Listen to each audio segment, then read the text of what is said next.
What's up, guys? Welcome back. Episode number 2.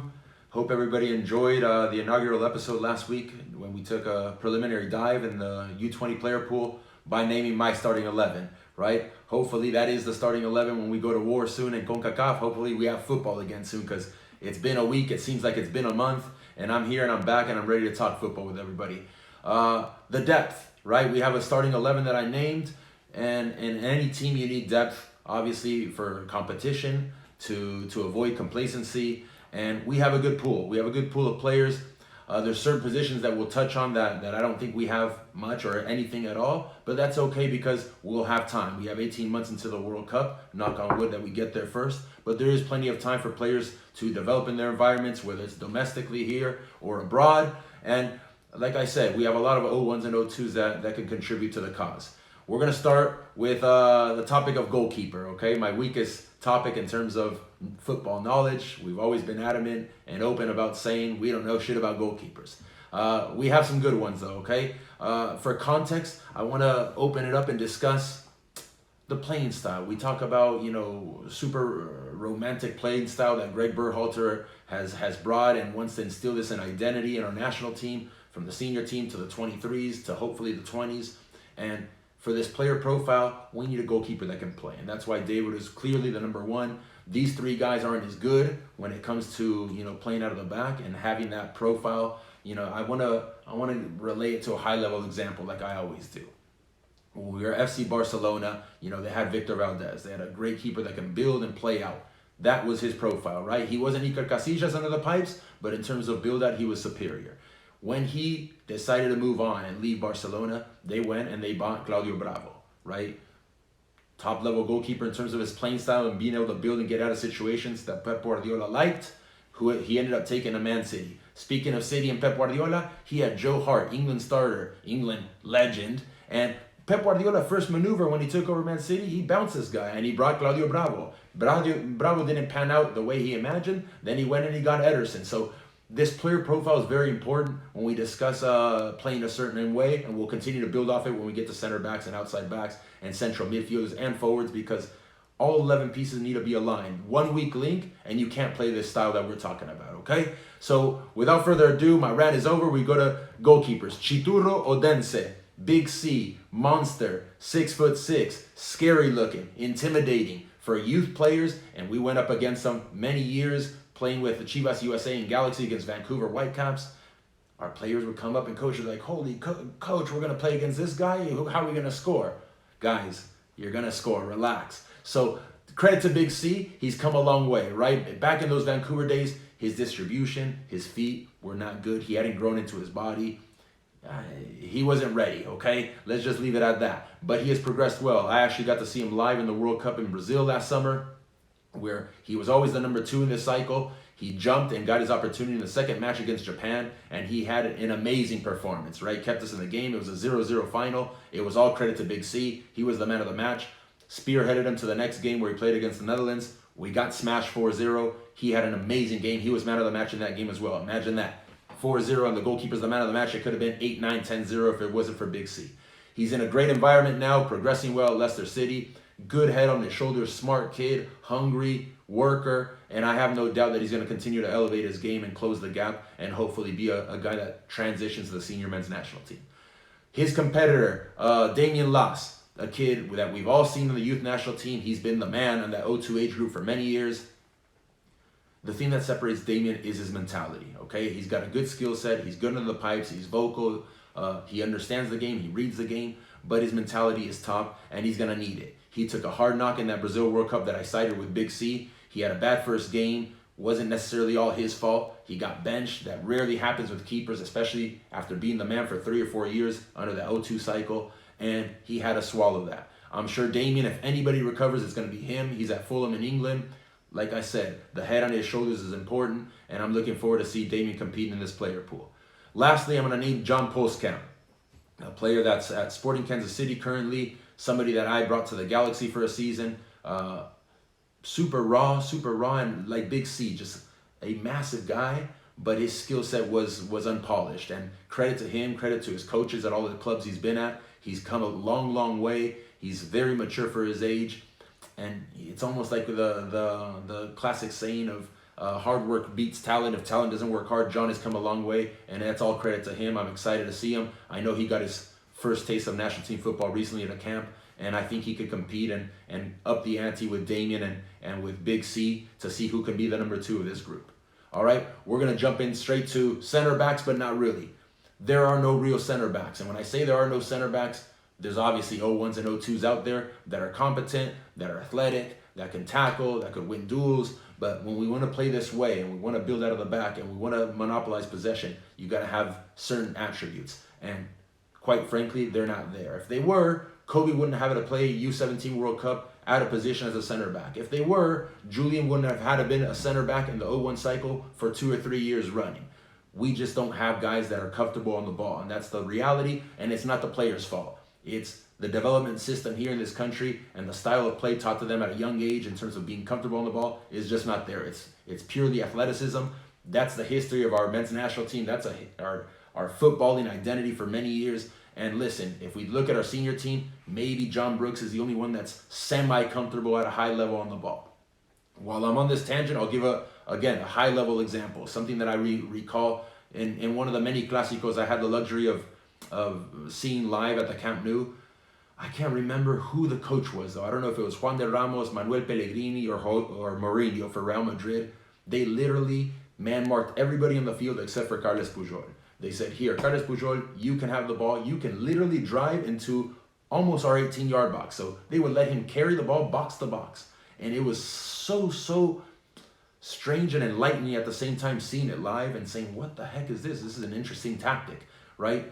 And we're talking about Carles Puyol, one of the best center backs, in modern day football history. And he was the weak link. He was the one they wanted to expose. So when we talk about our center backs here, at the U20 level, we just don't have guys at this level ready to boss a game. And our senior team level, I've told you, if I'm playing against the U.S., I just force the ball to Aaron Long. Aaron Long, listen, he wins duels. He's athletic. He's a monster in the air, but he's not great on the ball. It's just a fact of life, and we got to improve our standards. And by me being hard, it's no knock on the guys, the O1s, O2s. Guys, continue to grind. Go work on your game. Technically, you could get way more proficient, but we're just not there yet, all right? I'm going to skip it. I'm going to start with the critics. I'm going to go to outside back, where we have 2 very good ones. Treyvion Sousa is the left back. He's currently at Hamburg. He used to be at Sac Republic. I've seen him since he was a young pup. Andrew Ziemer, a close friend of mine, did a very good job up there developing this kid. Used to be an attacking-minded player, slowly transitioned to a left back. This is like a Ben Mendy type, okay? He's got a great frame. He can run for days. He's technical enough. He can whip in service. He's decent in his combination play. He's got a soccer IQ, and I think he's a guy with a bright future. Flipping it to the other side, we have somebody that's MIA, okay? Nobody's seen him or heard of him in a long time, but I have a very good memory, and it's Cam Duke, okay? Sporting Kansas City player, recently signed his homegrown deal, had some injury problems over the last year that have kept him off the field, but this is a baller. This is a guy that's comfortable on the ball. This is the player profile like Dani Alves. He looks like this, but he brings it, okay? And like I said, on the ball, smooth, silky, change of pace, combination play, brain, can cross, can take you off the dribble. This is a baller. This is a guy that fits into this identity that we're discussing in terms of bossing a game and having an attacking fullback. For me, honestly, if we're losing a game or it's a game where we need a lot more offense, then Julian sits and it's Cam Duke on the field. No knock on Julian. Julian is the lock starter, okay? He deserves it. He enables our team, and we'll talk about that differently in another episode where we go over the tactics of this group. But Julian is the lockdown guy. Cam is the guy to go forward and give us the offensive game if we need it. Going to the midfield, I'm going to rattle off 2 per position. I think at the 10th spot, we have a guy that's polyfunctional. He plays in Argentina, Argentino Juniors, Matkovic. I have a close friend of mine that used to play for me here over a decade ago, who currently resides in Argentina. He follows the league well. We have soccer discussions constantly, and this guy vouches. He says Malco is got a unique skill set. He's got the RG Viveza, soccer smart, street smart that he applies to the game. He can take you off the dribble. He's just crafty, guys, and we lack that in terms of our footballing culture here domestically. It's a different type of breed, and I'm excited to see him with the group. Unfortunately, when I saw him recently in the camp in Florida, he was deployed as a false 9 because we had no 9s in camp, but it's somebody that could play as a 10. He could play wide as a 7-11, and he's going to bring a lot to this group. Another 10 that I'm very, very familiar with is Thomas Roberts, FC Dallas kid, silky smooth dribbler on the ball. It's just something about lefty guys, and Thomas has always been silky smooth. He just glides by you effortlessly. He rarely turns the ball over. He's progressed a ton in his game. He's obviously in a great system under Lucci where you can't be soft. And Thomas, to be honest, was on the softer side when he first came into that group at Dallas, but has progressed a ton, and he has nastiness. He has bite in his game. And I'm excited to see him play for the USL side, or obviously first team minutes in that setup where young players are given a chance. Sliding into the 8 spot, Cole Bassett. This is a veteran of this group over the last 2 years, I would say. Box-to-box guy, prototypical guy. Can fly, can run for days. Decent offensive game. I mean, he's not special. He's not special at shooting. He's not special at passing. But he's competent enough to get the job done. He was obviously the match winner against Mexico in his most recent camp, scoring a brace in the first game. He brings experience. He has a full season of MLS, plenty of minutes under his belt, and I think he's somebody that can challenge for a role here moving forward. The other guy, kind of not a known entity. He's been hyped on the internet. Brazilian, Johnny Cardoso, Internacional de Porto Alegre.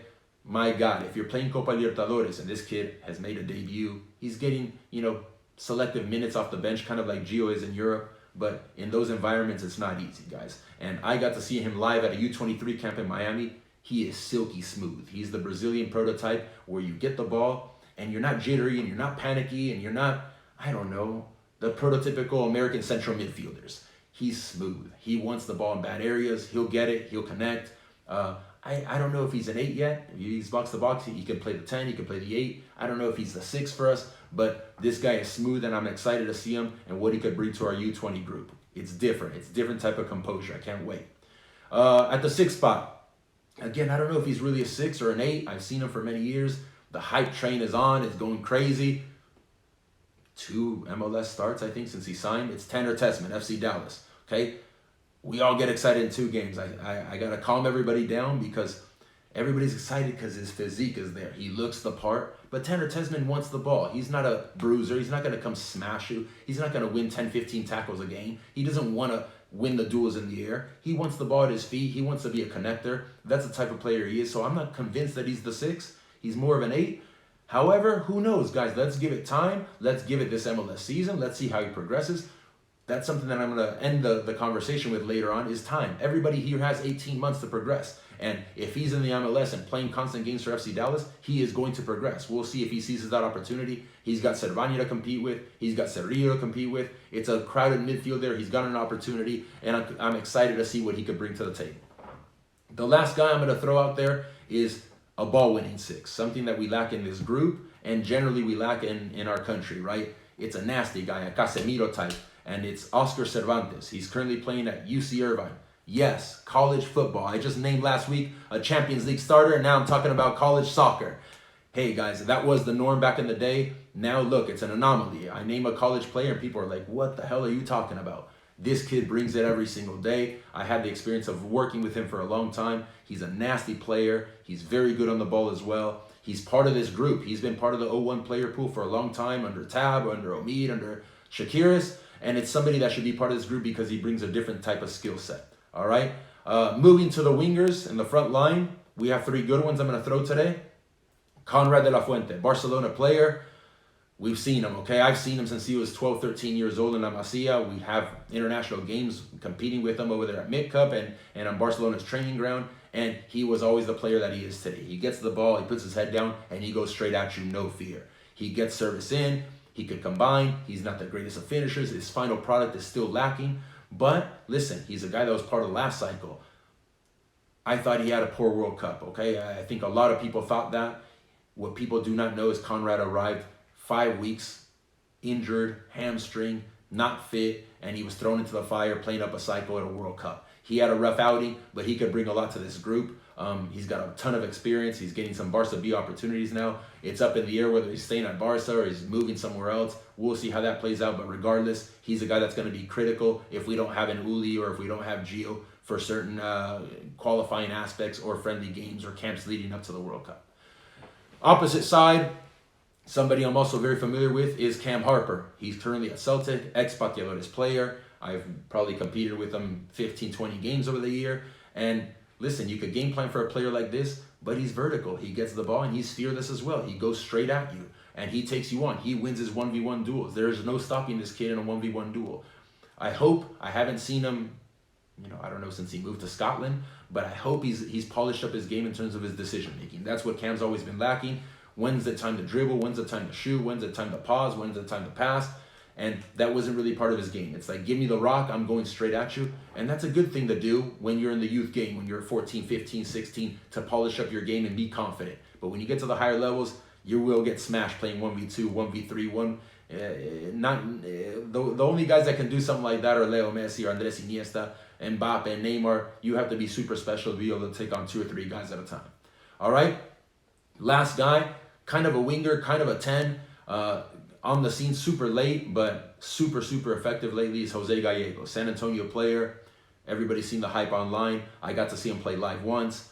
Just a difference maker, okay? He wants the ball as well. He's composed.